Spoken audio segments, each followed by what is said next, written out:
Hər birinizi salamlayıram. Mən Sərə Müzəffər, kanalıma xoş gəlmisiniz. Bugün sizinlə Osmanlı və Rusiya dövləti 17-18-ci əsrlərdə mövzusunun izahına baxacağıq. Düzdür, Rusiyanı biraz daha əvvələ gedəcəyik, amma Osmanlı dövləti 17-18-ci əsrlərdə ilk oradan başlayırıq. Təbii ki, Osmanlı dövlətini bu mövzunu oxumazdan öncə mütləq şəkildə qayıdıb 14-16-cı əsrdə olan hissəsini təkrar etmək lazımdır. Çünki biz o hissədə Osmanlı keçəndə axırıncı dəfə gəldik, dayandıq Sultan II Səlimdə. Səlimin fəaliyyətlərini gördük, orada Osmanlı bitdi. Və biz hal-hazırda bugünkü dərsimizdə Osmanlı dövlətini Səlimdən sonraki prosesdən götürəcəyik. Nə görəcəyik o prosesdən sonra? Başlayaq. Mən əsas məsələləri burada qeyd etmişəm. Üzərində sizin üçün danışacağım. Siz də özünüz üçün əsas məsələlər bunları qeyd edirsiniz. Yəni 17-ci əsrdə bizə lazım olan 18-ci əsrdə daxil olmaqla Osmanlı dövlətindəki məsələlər nədən ibarətdir? Bəzi əlavələrim də olacaq. Onları da qeyd edəcəm. Mikrofonumu taxmışam. Səsim yaxşı gəlir. Amma çalışacağım ki, çox hərəkət eləməyim. Mən hərəkət etdikcə mikrofonda telefonu tərbədir və fokus itir. Belə ki, biz Osmanlı dövlətində 16-cı əsrin 70-ci illərindən etibarən durğunluq dövrü görürük. Yüksəlişdə idi bu dövlət. 15-ci əsrdən etibarən bir yüksəlişə keçmişdi. Möhtəşəm 100 illik. Həmin o 100 illik bitir 16-cı əsrin 70-ci illərində və Osmanlı dövləti keçir durğunluq dövrünə. Yəni artıq öz qüdrətinin zirvəsindədir. Hara gedəcək, nə edəcək? Elə bir şey yoxdur. Qalıb həmin o zirvədə durğunluq dövrü. Bu dövr davam edəcək 1699-cu ilə qədər. Görürsünüz, burada aşağıda yazmışam səbəblər. Bu səbəblər nəyin səbəbləridir? Bu səbəblər təbii ki, durğunluğun səbəbləridir. Ki, bu dövrdə 16-cı əsrin 70-ci illərindən başlayan durğunluğun səbəbləri nədən ibarətdir? Səbəblərimiz bölünür iki yerə. Daxili səbəblər və xarici səbəblər. Məncə bunu tapmaq sizin üçün çox rahatdır. Ona görə heç yazmağa ehtiyac da görmədim. Təbii ki, daxildə olan proseslər, kəndlilərin şəhərə köçməsi, idarəçilikdəki nöqsanlar, vəzifələrə rüşvətxorların gəlməsi, validə sultanların dövlət işlərinə qarışması, ticarətin zəifləməsi, bunlar hər biri nəyə düşəcək? Dövlətin daxili səbəblərinə. Xarici səbəbləri isə İpək yolu artıq öz əhəmiyyətini itirib, coğrafi kəşflər baş verib, Osmanlı dünya ticarətindən kənarda qalıb, özünün ətrafında olan güclü dövlətlərlə rəqabət apara bilmir. Kimin üzərində qələbə qazanacaq? Yəni həmin dövrdə onun sərhədində kimlər var? Səfəvi var, Rusiya var və Avstriya var. Məğlub olur. Səfəviyə məğlub olacaq, müqavilə imzalayacaq, Rusiya ilə müəyyən müharibələr olacaq, Avstriya ilə, yəni tuta bilmirsən, artıq bir şeylər yoxdur. Bu bizim durğunluğun daxili və xarici səbəblərdir. Əlavə olaraq 17-ci əsr Osmanlısı haqqında 3 ifadəni də mən qeyd edəcəm. Bu ifadələrdən birinə biz deyəcəyik qəfəs üsulu. Mənim o birisi markerim hansı idi? Bu deyil, budurmu? Qəfəs üsulu. Bəli, buymuş. Qəfəs üsulu, sonra görəcəyik cülus bəxşişləri, qapı qulu ocaqları da, amma bizdə qapı pulu yazıblar. Bizdə indi kitabda nə yazılıb? Onu yazaq. Qapı pulu ocaqları və beşik alimliyi. Bunlar nədən ibarətdir? Qəfəs üsulu 1603-cü ildə 1-ci Əhmədin zamanından tətbiq edilməyə başlayır. Belə ki, o dövrə qədər hakimiyyətə gələn sultanlar yəni onların hakimiyyətinə təhlükə törədə biləcək digər varisləri öldürüb elə gəlməli idi. Amma 1-ci Əhməddən etibarən həmin o şəxsləri öldürmürlər. Əksinə onları bir xüsusi qəfəsdə saxlayırlar, hərəmxanada validələrin yanında. Bu da nəyə görə? Sonraki dövrdə onlar artıq hakimiyyətə gələndə idarəçiliyi o qədər də yaxşı bilmirlər və onların adından validə sultanlar, yəni anaları dövləti idarə eləməyə, dövlət işlərinə qarışmağa başlayır. Bu da problem yaradır dövlətin daxilində. Qəfəs üsulunun mahiyyəti budur. Sonra cülus bəxşişləri, yeni hökmdar taxta çıxır və öz hakimiyyətini tanıtmaq üçün, daha da dəstək toplamaq üçün əsasən də həm hərbi və ya mülki məmurlara müəyyən bəxşişlər, torpaqlar, hədiyyələr paylayır. Bu da zəifləmənin səbəblərindən biri olacaq. Qapı pulu ocaqları, ümumiyyətlə qapı qulu deməkdir. Yəni qapı qulu ocaqlarında, indi kitabımızda qapı pulu yazılıb, yaxşı qapı pulu deyək. Qapı pulu ocaqlarında sən gəlirsən, yəni mən təbəəyəm, dövlət üçün xidmət eləyirəm, ona müəyyən xidmət göstərirəm. Amma bu dövrdən etibarən artıq insanlar gəlib o ocaqlara yazılırlar və o ocaqların fəaliyyətindən sadəcə bəhrələnməyə çalışırlar. Yəni mən heç bir iş görmüyüm, amma dövlət mənə o ocaqdan gəlir versin. Yəni deyir, bu anlayışda formalaşır ki, artıq dövlət ocaq üçün deyil, ocaq dövlət üçün. Yəni belə bir ifadə var o dövr üçün. Bir də beşik alimliyi, bu da nədir? İrsi, alimliyin irsi ötürülməsi 16-cı əsrdən meydana gəlib ki, alimin oğlu da alimdir. Bəlkə heç alim deyil, alimin oğlu. İstər-istəməz deyir, bu idarə etməyə də təsir göstərir. Yəni ki, atadan sonra oğula keçmə məsələsi, bu da dövlətin zəifləməsinə səbəb olur. Fokusumuz yerindədir. Yaxşı, 17-ci əsrdə bu cür qarışıqlıq var, böhranlar var və bu böhranlardan çıxmaq üçün nə edirik? Təbii ki, islahat keçirəcəklər. Bu islahatı keçirən şəxslərdən biri Sədrəzəm Köhrülü Mehmet Paşadır 17-ci əsrdə. Onun islahatı əsasən dini və ordu sahəsindədir. Dini hissədə budur ki, İslam alimləri arasında ayrı seçkiliyə son qoyur, yəni onların arasındakı problemi yatırdır. Orduda isə ciddi nizam-intizam yaradır Yeniçərilər arasında. Əlavə olaraq nə qeyd edə bilərik? Anadoludakı üsyanları yatırdı. Sonra büdcə kəsirini aradan qaldırır. Büdcədəki kəsiri aradan qaldıracaq. Bir də Köprülü Mehmet Paşanın dövründə Çanaqqalaya hücum edən Venesiyalılar məğlub ediləcəklər. Çanaqqalaya hücum eləmişdi Venesiyalılar. Həmin bu Venesiyalılar məğlub edilir. Bunlar Köprülü Mehmet Paşanın fəaliyyətinə aiddir. Köprülü Mehmet Paşadan sonra biz Fazil Əhməd Paşanı görürük. Belə ki, Fazil Əhməd Paşanın dövründə Avstriya üzərində qələbə qazanılır. Avstriya ilə mübarizə və Avstriya üzərində qələbə var. Bir də Krit adası fəth edilir 1669-cu ildə. Kipri tutdular 2-ci Səlimin dövründə. Kriti isə Fazil Əhməd Paşanın dövrü 1669-cu il, yəni 17-ci əsrdə. Ümumiyyətlə 17-ci əsrdə Osmanlılar həm də Rusiya, Reçpospolita bu dövlətlərlə müharibə aparıblar, onlar üzərində üstünlük qazanıblar. Hətta Ukrayna kazaklarının bir hissəsi bu mübarizənin nəticəsində Osmanlı torpaqlarına sığınıb, onların himayəsində qəbul edib. Sonra nə baş verir? Osmanlılar, düzdür, bunu Rusiya dərsində verib, amma bunu Osmanlı dərsində qeyd eləyək. 1683-cü ildə Osmanlılar Viyananı ikinci dəfə mühasirəyə alacaqlar. 1683. Niyə ikinci dəfə? Çünki birinci dəfə Viyananı mühasirəyə almışdılar. 1529-cu ildə uğursuzluqla nəticələnmişdi. İndi 1683-cü ildə ikinci dəfə Viyana gedəcəklər və ikinci dəfəki mühasirədə uğursuzluqla nəticələnəcək. İş belə olandan sonra Roma papasının təhriki ilə Avropa dövlətləri Osmanlıya qarşı bir ittifaq təşkil edir. Bu ittifaqın da adı olur Müqəddəs Birlik. Müqəddəs Birlik ittifaqında hansı dövlətlər var? Müqəddəs Birlikdə var Avstriya, var Venesiya, var Polşa, var Malta. Pius 1686-cı ildə Rusiyada Müqəddəs Birliyə qoşulur. Dedik, Müqəddəs Birliyin yaradılmasının təşəbbüskarı kimdir? Təşəbbüskarımız Roma papasıdır. Yaradıblar belə bir ittifaq. 86-cı ildə Rusiya gəlir. Hətta Səfəvidən Şah Süleymana da göndərirlər məktub ki, bəs sən də gəl. Süleymanı qrupa əlavə edirlər. Görür ki, orada Müqəddəs Birlik. Sonra deyir ki, yox da, yəni mən bu qrupdan çıxıram. Mən Osmanlıya dar gündə arxadan zərbə vura bilmərəm. Onlar bizim qardaşımız, dostumuz, nəysə belə bir söhbət. Şah Süleyman ora qoşulmayacaq, Səfəvi hökmdarı.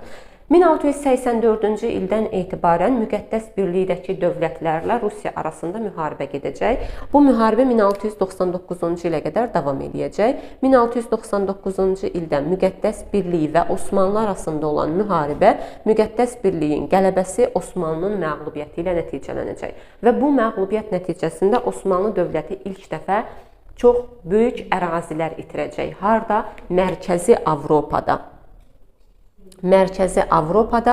geniş ərazilər itirir, ərazilərinin böyük bir çoxluğunu müqəddəs birliyə daxil olan dövlətlərə güzəştə getmək məcburiyyətində qalır. Nə zaman? 1699-cu il müharibənin bitməsi nəticəsində. Və ona görədir ki, biz 1699-cu ildə bu hadisədən sonra artıq durğunluq dövründən Osmanlı dövlətinin geriləmə dövrünə keçid etdiyini görmüş oluruq. Başlayır bizdə 1699-dan etibarən geriləmə dövrü, o da davam edəcək ta ki 1791-ci ilə qədər yassı müqaviləsindən sonra da keçəcək dağılma dövrünə.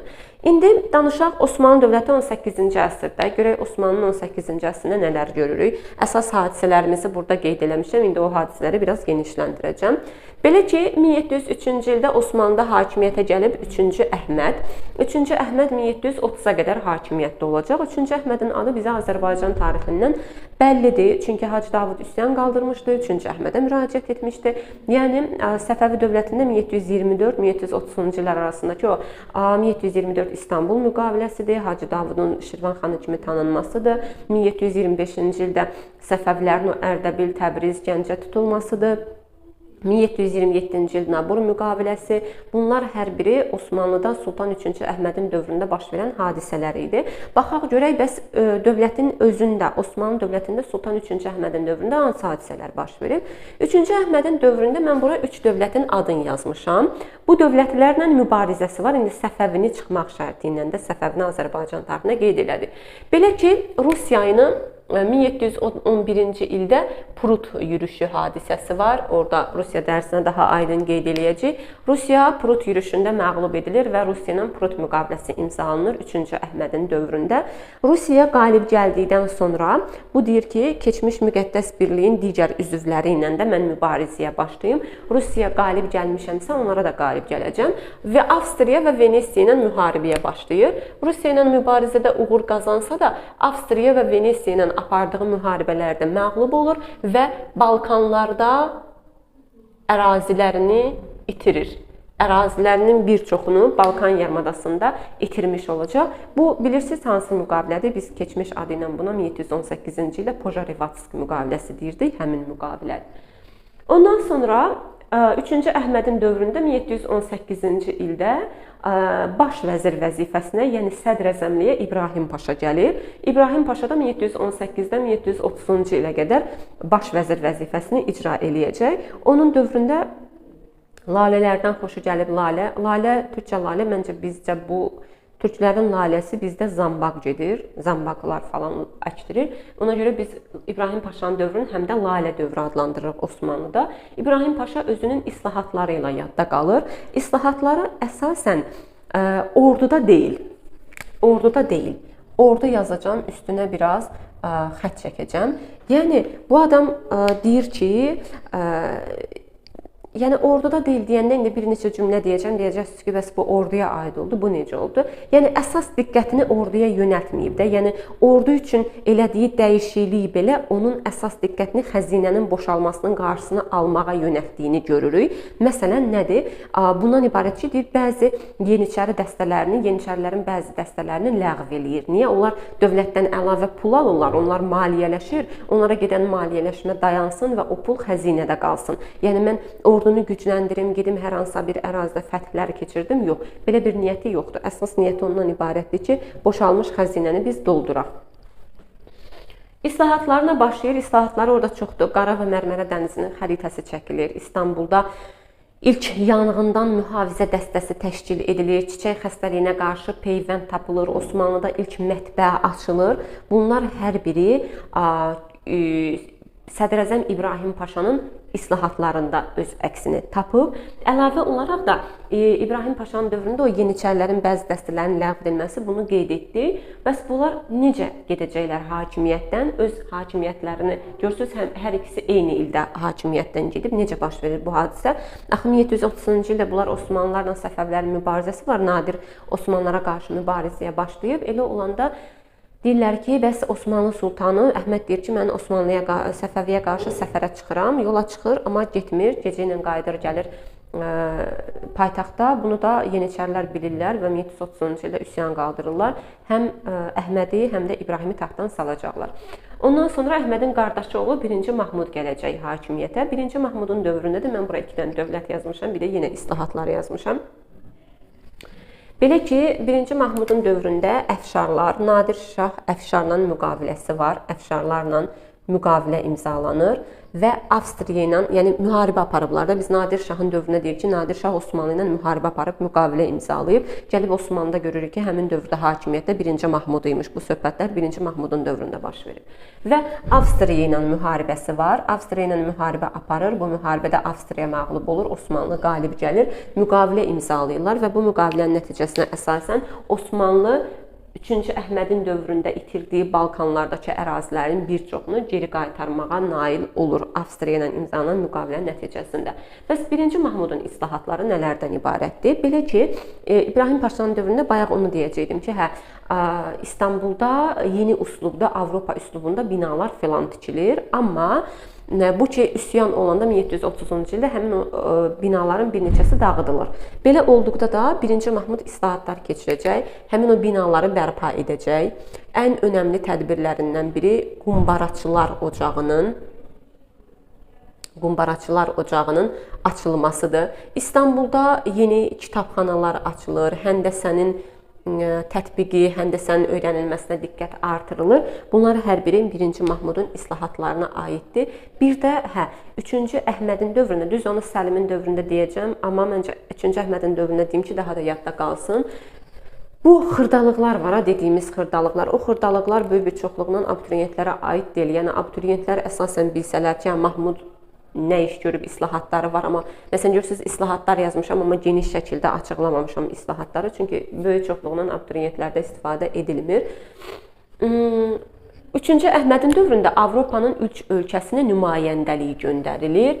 İngiltərədir, Fransadır və Avstriyadır. Niyə dedim ki, bunu deyərəm 3-cü Səlimin dövründə? Çünki 3-cü Səlimin dövründə də artıq həmin şəhərdə, həmin ölkələrdə daha doğrusu İngiltərə, Fransa, Avstriya və yaxud London, Paris və Viyanada səfirliklər fəaliyyətə başlayacaq. Nümayəndəliklər göndərilir 3-cü Əhmədin dövründə, amma səfirliklər olacaq 3-cü Səlimin dövründə qeyd eləyəcəyik. 1-ci Mahmuddan sonra gələn hökmdarlar yenə də elə də ciddi uğur əldə edə bilmirlər. 1768-74-cü illər Rus-Osmanlı müharibəsi olur. Kiçik qaynarca ilə yekunlaşır. Osmanlının məğlubiyyətidir, Rusların qələbəsidir. Daha sonra bu hadisə haqqında biz Rusiya dərsində daha geniş danışacağıq. Ona görə bir şey qeyd eləmirəm. Amma belə bir ifadə qeyd edilir bizim Osmanlı dərsində. Yunan layihəsi və Şərq məsələsi. Şərq məsələsinin tərkib hissələrindən biri Yunan layihəsidir. Şərq məsələsi özü nədən ibarətdir? Şərq məsələsinə görə Azov və Rusiya işğallar apararaq Azov və Qaradəniz sahillərini tutmalı, o dənizlərə çıxış əldə etməlidir. Bosfor və Dardanel boğazlarından keçidi də öz əlinə almalıdır və Yunan layihəsini də reallaşdırmalıdır. Bu Şərq məsələsidir. Şərq məsələsi. Şərq məsələsinin daxilində olan Yunan layihəsinə görə isə Osmanlı tutulmalıdır. Konstantinopol, yəni İstanbul alınmalıdır, adı dəyişdirilməlidir, olmalıdır Konstantinopol və Osmanlının yerində indiki İstanbul, keçmiş Konstantinopolda Yunan imperiyası, yəni Bizans bərpa edilməlidir. Hətta Balkanlarda Osmanlıdan alınacaq torpaqlar hesabına Avstriyaya da ərazilərin verilməsi nəzərdə tutulur. Çünki bu dövrdə Fransa ilə Avstriya müttəfiqdirlər. Bu da olur Yunan layihəsi. Yunan layihəsi əsasən Osmanlını parçalamağı nəzərdə tutub, mahiyyət budur, Yunan layihəsi, Bizansı yenidən qurmaq. Amma Şərq məsələsi isə əsasən Qaradəniz və Azov dənizi, bir də ki, Bosfor və Dardanel boğazları, bir də Yunan layihəsini gerçəkləşdirmək. Belə yadımızda saxlamalıyıq. Bəs nə baş verir? Niyə bu məsələ həyata keçirmir, həyata keçmirmi? Həyata keçirilə bilmir. Çünki bu Yunan layihəsində həm də Rusiyanın İngiltərə və Fransanın da Balkanlardakı mövqeyinə zərbə vurmaq kimi bir iddiası var idi. Elə Balkanlarda Avstriya və Rusiya arasındakı ziddiyyətlər, bir də Misir uğrunda İngiltərə və Fransa arasındakı ziddiyyətlər Yunan layihəsi və yaxud Şərq məsələsinin həyata keçirilməsinə mane olur. Yəni 18-ci əsrdə bu proses baş tutmur. Daha sonra Ruslar 1783-cü ildə Krım xanlığını işğal edəcəklər. Halbuki Krım xanlığı 1774 Kiçik Qaynarca müqaviləsinə əsasən müstəqil olmuşdu. 83-cü ildə isə Ruslar Krımı tutub özlərinə birləşdirirlər. Belə olanda 1787-1791-ci ildə Rusiyanın Osmanlı arasında növbəti müharibə başlayır. Müharibədə yenə Osmanlı məğlub olur, Ruslar qalib gəlirlər. Rusiyanın burada müttəfiqi Avstriya idi, onu da qeyd eləyək. Və 1791-ci ildə artıq Sultan Səlim də 3-cü Səlim də hakimiyyətdə, 89-da gəlib hakimiyyətə. 1791-ci ildə ilk olaraq Avstriya ilə müqavilə imzalayır. Avstriya müharibədən çıxır. Sonra 1791-ci ildə Rusiya ilə Yassı müqaviləsi imzalayır. Bu müqavilələrin hər birinin şərtlərinə Pruddur, Kiçik Qaynarcadır, Yassıdır Rusiya dərsində qeyd eləyəcək. Bu müqavilələri imzalayandan sonra 3-cü Səlim də başlayır dövlətin daxilində islahatlar keçirməyə. Bayaq dediyimiz məsələdir ki, 3-cü Səlimin dövründə İngiltərə, Fransa və Avstriyada səfirliklər fəaliyyətə başlayır. Avropa nümunəsində ordu təşkil edilir.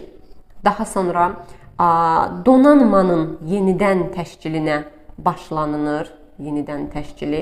Yeni qumbaraçı məktəbi açılır. Qumbaraçı məktəbi. Amma qumbaraçılar ocağı harda idi? 1-ci Mahmudun islahatlarında, amma yeni qumbaraçı məktəbinin açılması 3-cü Səlimin dövründədir. Yenə bu da əsasən orduya yönəldib islahatlarını ki, ordunu yenidən qursaq, ordunu Avropa nümunəsində təşkil etsək, bizim dövlətimiz güclənə bilər. Buna görə bəzi Yeniçəri birliklərini bu da ləğv eləyəcək. Yeniçəri bəzi ləğv eləyəcək. Hətta onlara, Yeniçərilərə dövlətin xəzinəsindən 3 aydan bir verilən maaşı da ləğv eləyir ki, boş-boş oturmuşsunuz burada, nəyə maaş alırsınız? Onunuzda yəni bir işğal yoxdur, bir şey yoxdur. Belə-belə islahatlar həyata keçirilir, amma onun islahatlarında qətiyyətsizlik var. Çünki sən islahatı həyata keçirirsən, əgər yeniliyi qurmağa çalışırsansa, təbii ki, bu dövlətin daxilində mühafizəkar olan din xadimlərinin narazılığına səbəb olacaq. İkincisi də, orduda dəyişikliklər eləmək istəyirsənsə, orduda aparılan dəyişikliklər də Yeniçərilərin narazılığına səbəb olacaq. Əgər sən bu narazılıqların qarşısını ala bilməyəcəksən, qətiyyətsizlik göstərəcəksənsə, səni hakimiyyətdən salacaqlar. 1807-ci ildə Sultan 3-cü Səlim hakimiyyətdən salınacaq. Çünki islahatlarına qarşı narazılıq var və bu narazılıqların qarşısında dura bilmədi, hakimiyyətdən salındı 1807-də. Bu oldu bizim Osmanlı mövzumuz. Osmanlı mövzusunda əsas qeyd elədiyim hadisələr bunlardır. Abituriyentlər üçün oxunanda Köprülü Mehmet Paşanın islahatlarında dini və ordu məsələlərini yadda saxlamaq, ümumiyyətlə Mehmet Paşa ilə Fazil Əhməd Paşanın islahatlarını yadda saxlamaq olar. Amma digər islahatlarda, məsələn, Mahmudda qumbaraçılar ocağı əsas məsələ budur. Səlimin dövründə, yəni Səlimin islahatları heç demək olar ki, istifadə edilmir.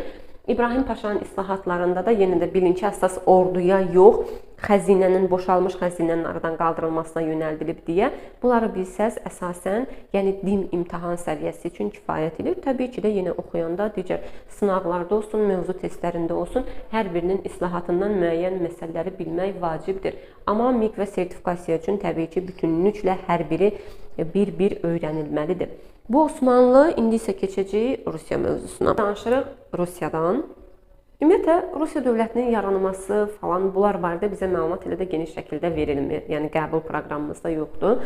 Amma Ruslar, yəni Slavyanlar, vaxtıyla Azərbaycan harda keçmişik, yürüş eləyiblər. Kiyev knyazlığı süquta uğradıb, Xəzər xaqanlığı. Yəni, bunlar Slavyanlar o dövrdən mövcuddurlar, özlərinin kiçik xırda knyazlıqları şəklində. Sonra 13-cü əsrdə həmin bu Rus knyazlıqları ümumi adla, demək olar ki, hər biri 13-cü əsrin 40-cı illərində Monqollardan, yəni Qızıl Ordudan asılı vəziyyətə düşəcəklər və onların tərkibi altında idarə edilməyə başlayacaqlar.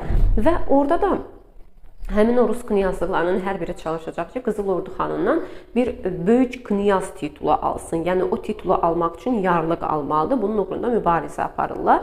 14-cü əsrdən etibarən Moskva knyazlığı yüksəlir və Moskva knyazlığı Qızıl Ordu xanlarından həmin o böyük knyaz titulunu almağa müvəffəq olur. Hətta 1380-ci ildə Kulikova döyüşündə çıxırlar asılılıqdan sonra Toxtamış onları yenidən asılılığa gətirir. Amma uzun bir müddət onlar arasında bu münasibətlər gah asıllıq, gah asılılıqdan çıxmaq kimi baş baş verir. Nəhayət ki, 1480-ci ilə qədər, 1480-ci ildə Qızıl Orduda keçdiyimiz Uqra görüşü nəticəsində Rus knyazlıqlarının Qızıl Ordudan vassal asılılığına son qoyulmuşdu. Həmin dövrdə 3-cü İvan idi hakimiyyətdə və 3-cü İvanın adını biz harda görürük? 3-cü İvanın adını biz Ağqoyunlu dərsində görmüşdük ki, 1475-ci ildə Ağqoyunlu sarayına yıxılmadım, az qala yıxılırdım. 1475-ci ildə Ağqoyunlu sarayına elçi göndərmişdik ki, Qızıl Orduya qarşı birlikdə mübarizə apara. Uzun Həsənə demişdik, biz artıq Qızıl Ordu ilə əlaqə saxlamışıq. 1480-ci ildə Uqra görüşündə Qızıl Orduya qalib gəlirlər. Nəticə etibarilə də onların Qızıl Ordudan vassal asılılığına son qoyulur və 3-cü İvanın dövründə artıq Rus torpaqlarının Moskva knyazlığı ətrafında birləşdirmə prosesi demək olar ki, başa çatır. Amma bu söhbət tamamilə yekunlaşır 16-cı əsrin əvvəllərində və artıq vahid Rusiya dövləti yaranmış olacaq 16-cı əsrin əvvəllərində. Və biz 4-cü İvanı görəcəyik daha sonra hakimiyyətdə. 1533-də gələcək, hardasa 1565 yox, 74. Məncə səhv etmirəmsə, 74 ya 84. Yadımdan çıxdı. 1584 olmalıdır, amma nəsə bu 74-dən 84-də mən yola getmirəm. Metenin hakimiyyəti dövründə də elə bir problem var idi. Amma 1584-də yazaram ora, qoy orada 1584 qalsın. 4-cü İvan 1533-cü ildə hakimiyyətə gəlsə də 1547-ci ildə çar titulu götürəcək. Biz buna deyirik Rusiyanın ilk çarı kimdir? Rusiyanın ilk çarı 4-cü İvan Qroznudur. 4-cü İvanın dövründə daxildə bəzi islahatlar keçirir, xaricdə bəzi yürüşlər var. Məsələn, daxildəki islahatlarda əsasən dövlətin daxilində feodal, yəni boyar müxalifətinə qarşı mübarizə aparır. Orduda yəni ordu təşkilində, ordunun toplanmasında intizamsızlıq göstərənləri sərt cəzalandırır, təhkimçilik prosesini nisbətən gətirməyə çalışır. Yəni təhkimçilik prosesini tam olaraq formalaşdırmır, amma təhkimçilik prosesi onun dövründə öz mövcudluğunu qoruyub saxlayır. Xarici siyasətində isə artıq onun dövründən etibarən Rusiya dövləti 16-cı əsrin 50-ci illərində Qızıl Ordunun parçalanması nəticəsində yaranmış türk xanlıqlarını tutmağa başlayır. Kazandı, Həştarxan və Sibir xanlıqlarını tutacaq. Hətta Kazan və Həştarxan xanlıqlarını tutduqdan sonra Rusiya Xəzər dənizə çıxış əldə edəcək və başlayacaq Volqa-Xəzər ticarət yolunu canlandırmağa. Hətta biz Səfəvi dövlətində 1-ci Təhmasibin dövründə 4-cü İvanın adına rast gəlmişdik. Necə rast gəlmişdik? Belə ki, deyirdik ki, ingilislərin bir şirkəti var, Moskva şirkəti. Əsasən şərq ölkələrlə ticarət eləyir, amma 4-cü İvan qeyd olunur ki, Moskva şirkətinin fəaliyyətini öz ölkəsində dayandırır. Bu prosesləri orada görmüşük. Nəhayət gələk çıxaq bugünkü dərsimizə. Bugünkü dərsimizdə 17-ci əsrdə 1603-cü ildə Rusiyada, daha doğrusu 1613-cü ildə Rusiyada hakimiyyətə Romanovlar sülaləsi gələcək. Romanovlar sülaləsi 1613-1917-ci ilə qədər hakimiyyətdə olacaq. Biraz çox qalıblar hakimiyyətdə. 17-ci əsr Rusiyada təbii ki, feodalizmdir, feodal monarxiya dövlətidir, təhkimçilik var. Amma bu dövrdən yavaş-yavaş biz, məsələn, manufakturaların meydana gəldiyini görürük 17-ci əsrdə.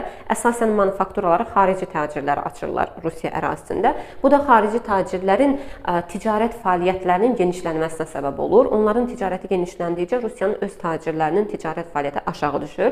Belə də olduqda Rusiya proteksionist siyasət yeritməyə başlayacaq 17-ci əsrdə. Gömrük qanunu qəbul edəcək, bir də yeni ticarət əsasnaməsi verəcək. Gömrük qanununa əsasən xaricilərdən gətirdikləri mallara görə artıq gömrük rüsumu alınacaq. 1667-ci ildə qəbul edilən yeni ticarət əsasnaməsinə görə isə xarici tacirlərə dövlətin daxilində pərakəndə mal satmaq qadağan edilir. Onlar yalnız məhsullarını sərhədlərdə Rus tacirlərinə satmalıdırlar. Əgər dövlətin daxilinə keçmək istəyirlərsə, burada da artıq 2 qat, 3 qat vergi ödəməlidirlər, gömrük ödəməlidirlər. Təbii ki, bunun məqsədi nədir? Məqsədləri öz daxillərindəki ticarəti, öz tacirlərinin ticarətini yaxşılaşdırmaq, genişləndirmək, inkişaf etdirmək. 1649-cu ildə axı dedik dövlətdə nə var? Dövlətdə təhkimçilikdir, feodalizmdir. 1649-cu ildə Məclis qanunnaməsi qəbul edilir. Məclis qanunnaməsinə əsasən Rusiyada təhkimçilik prosesi qəti olaraq formalaşdırır və rəsmiləşir. Təhkimçilik rəsmiləşdirildi. Artıq kəndlilər öz zadəcanının, öz feodalın yanından köçüb gedə bilməz. Zadəcan istədiyi hər şeyi edə bilər aşağı-yuxarı həmin kəndliylə. Bu 1649-cu il Məclis Qanunnaməsinin Rusiyada rəsmiləşdirilməsi deməkdir. Həmçinin bu dövrdə Məclis Qanunnaməsində biz mütləqiyyəti də görmüş oluruq. Çünki mütləqiyyət artıq yavaş-yavaş özüdə qoyulur.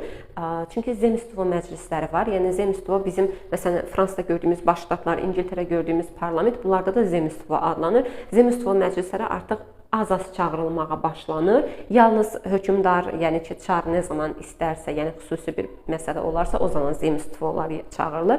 Bu da artıq həmin orqanın mövcudluğu dövrünə baxmayaraq çarın təkbaşına hakimiyyətini qurmaq siyasətinin, yəni mütləq monarxiyanın formalaşmasının, mütləqiyyətin formalaşmasının başlanğıcı demək idi.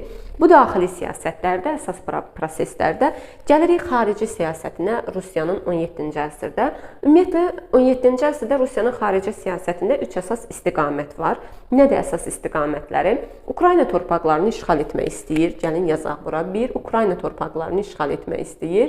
2. Baltik dənizi sahillərinə çıxmaq istəyir. Üçüncüsü isə Qara dəniz sahillərinə çıxmaq istəyir.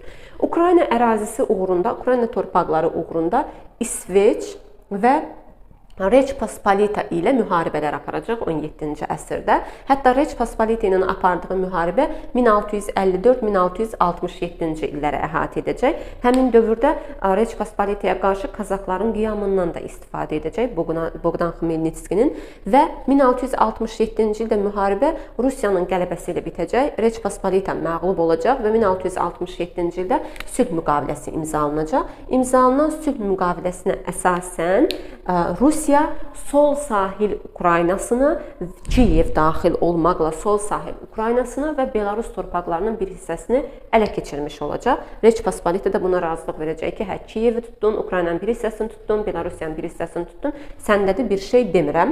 Həmin dövrdə Ukraynanı tutandan sonra Osmanlı ilə də müharibə olur. İndi məsələn bu əvvəlki kitablarda biz bunların hər birini keçirdik. Məsələn bu Androsova müqaviləsi idi. Sonra Osmanlı ilə Rusiya arasında müharibə var idi. Bağçasaray sülhünü görürdük. İndi onların heç birini keçmirik. Sadəcə adını deyir ki, hə Rusiya Ukrayna torpaqlarını tutandan sonra Osmanlı ilə də aralarında müharibə baş verdi. Bu öz yerində. Amma 1683-cü il o bayaqki söhbətdə qeyd elədik ki, Osmanlılar Viyanaya getdilər, uğursuz mühasirə. Sonra 1684-cü ildə Müqəddəs Birliyi təşkil edildi. 86-cı ildə Rusiya ora gəldi. Rusiya 1686-cı ildə Müqəddəs Birliyə daxil olanda, orada Reç Pospolita da var, yəni Polşa da var həmin Müqəddəs Birliyin içərisində. 1686-cı ildə Reç Pospolita ilə Rusiya arasında müqavilə imzalanır. Bu müqaviləyə əsasən onlar arasında tarixi düşmənçilik sona çatır və Reç Pospolita Kiyev daxil olmaqla Ukraynanın, əsasən də sol sahil Ukraynasının Rusiya tərəfindən işğalını tanıyır. Bir də pravoslavlar üzərində, yəni ki, həmin dövrdə dünyadakı pravoslavlar üzərində ağalığın Rusiyada olduğunu təsdiq etməli olur. Öz aralarında da münasibəti bitirirlər, çünki əsas vahid düşmənləri o dövr üçün Osmanlıdır. Baxırıq ki, 17-ci əsrin sonlarında, 17-ci əsrin ikinci yarısında Rusiya xarici siyasətində yalnız bir məsələni həll edə bildi. O da Ukraynanın işğalıdır. O da Ukraynanın sadəcə bir hissəsini işğal edə bildi. Nə Baltik dənizinə çıxış əldə edə bilməyib, nə Qara dənizə çıxış əldə edə bilməyib. Hakimiyyətə gəlir 1-ci Pyotr 1689-1725-ci illərdə hakimiyyətdə olacaq. Pyotr hakimiyyətə gələndə onun da xarici siyasətində yenə əsas diqqət Baltik dənizidir, Qara dənizdir, Osmanlı ilə mübarizədir. Xarici siyasətində 3 əsas sistem görürük. Onları burada sizin üçün qeyd etmişəm. Azov yürüşü var. 17-ci əsrin 90-cı illərində bu yürüşü edir, Azov qalasını tutur, Osmanlının əlindən alır. Yazaq əvvəlki ili ilə 1695 sizin belə yadınızda qalsın. Azov yürüşündə Azov qalası alındı Osmanlıdan. Ondan sonra Osmanlıya qarşı müharibə aparmaq, o Qara dəniz sahillərinə falan çıxmaq üçün istəyir ki, özünə müttəfiqlər tapsın. Ona görə də Avropaya böyük elçilik göndərir. Bu da 1695-96-cı illərdədir. Avropaya böyük elçilik göndərir. Özü də o elçinin tərkib hissəsində Avropaya gedir. Böyük elçiliyin məqsədi nədir? Elçinin məqsədi Osmanlıya qarşı müharibədə yeni müttəfiqlər tapmaqdır. Amma istəyinə nail ola bilmir. Osmanlıya qarşı müttəfiq tapa bilmir. Həmin dövrdə Osmanlı müharibə aparmaq istəmirdilər. Amma Şimal İttifaqı İsveçə qarşı tapır müttəfiqlər, çünki İsveçlə müharibə aparıb Baltik dənizindən çıxış əldə etmək istəyirdi. Şimal müharibəsi olacaq 1700-1721-ci illərdə. Böyük elçilikdə getdi, Şimal İttifaqına qoşulacaq şəxsləri tapdı. Bunlar da kimdir? Danimarkadır, Saksoniyadır, bir də Reç Pospolitadır. Bunlarla Şimal İttifaqında birləşdi və İsveçə qarşı müharibəyə başladılar bunlar. Müharibənin ilk illəri biraz müttəfiqlər üçün uğursuz olur. Amma müharibənin gedişində üstünlüyü əldə edə bilirlər. 1709-cu ildə olan Poltava döyüşü müharibənin bir növ taleyini həll edəcək. 1708 Lesnaya, 1709-cu il Poltava döyüşləri müharibənin taleyini həll edir. Poltava döyüşündə ruslar qalib gəlirlər və bu döyüşdən sonra artıq biz İsveçin məğlub olduğunu, yavaş-yavaş məğlub olduğunu görürük. Bu məğlubiyyət də gətirir, çıxardır nəyə? 1711-ci ildə İsveç kralı qaçır, Osmanlı ərazisində, torpaqlarında gizlənir. Ruslar da onu təqib edirlər. 1-ci Pyotr da Osmanlı torpaqlarına daxil olur, İsveç kralını təqib edir deyə 12-ci Karlı və gəlirlər orada bir mühasirəyə düşürlər. Bayaq Osmanlı dərsində dediyimiz Prut məsələsi, Prut yürüşündə mühasirəyə düşürlər və 1711-ci ildə Prut müqaviləsi imzalanır. Prut müqaviləsinin şərtinə əsasən Rusiya Azov qalasını 1695-ci ildə ələ keçirdi. Azov qalasını 1711-ci ildə Rusiya qaytarır Osmanlıya Azov qalasını və həmçinin Osmanlı deyir ki, icazə verəcəksiniz ki, İsveç kralı öz ölkəsinə getsin. Rusiya deyir ki, hə, yaxşı, qoy getsin, heç nə deməyəcəm. Yəni belə bir proses baş verir. Orada 3-cü Əhmədin dövründə demişdik bu hadisəni. Şimal müharibəsi davam edir. Şimal müharibəsi 1721-ci ildə başa çatacaq Niştad müqaviləsi ilə.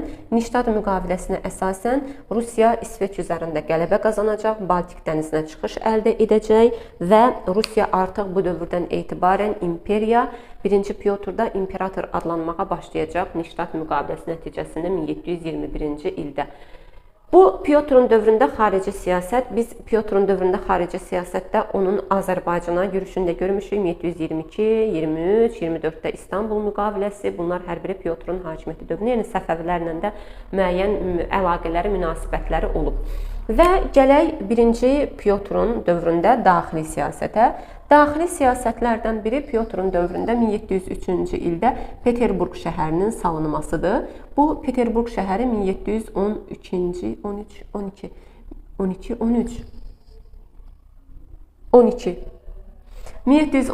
ildə Rus dövlətinin paytaxtına çevrilir. Hansı ki biz 1712-ci ilə qədər paytaxt götürəcəyik Moskvanı, dövlətin əsasən o Moskva knyazlığından üzübəri 1712-ci ildən ta ki uzun bir müddət Romanovların dövründə deyək, elə 1917 Romanovlara qədər, elə ki sonrasını demirəm, keçəcək. 1917-yə qədər hələ ki Peterburq olacaq paytaxtımız, Sankt-Peterburq şəhəri. Daxildə islahatlar keçirdir Pyotr, çünki görür ki, Avropa dövlətlərindən geri qalıblar. Bu geriliyi aradan qaldırmaq lazımdır. Geriliyi necə aradan qaldırmaq lazımdır? İslahatlar keçirərək, məsələn, hərbi sahədə islahat keçirdir. Süngülü tüfənglərin istehsalına başlayır. Dövlətin daxilində ilk dəfə hərbi donanma yaradılır. Nizami ordu formalaşdırılır. Var idi, amma ordu məsələsi daha da ciddi tətbiq edilməyə başlayır. Rekrut toplanması qaydası baş verir. Ağlım şeydə qalıb, Pyotrun dövründəki proteksionist siyasətdə, çünki onu deyəcəkdim, 3-cü Səlimlə uyğunlaşdıracaqdım. Ağlıma gəlir ki, 3-cü Səlimin dövründə onu deməmişəm.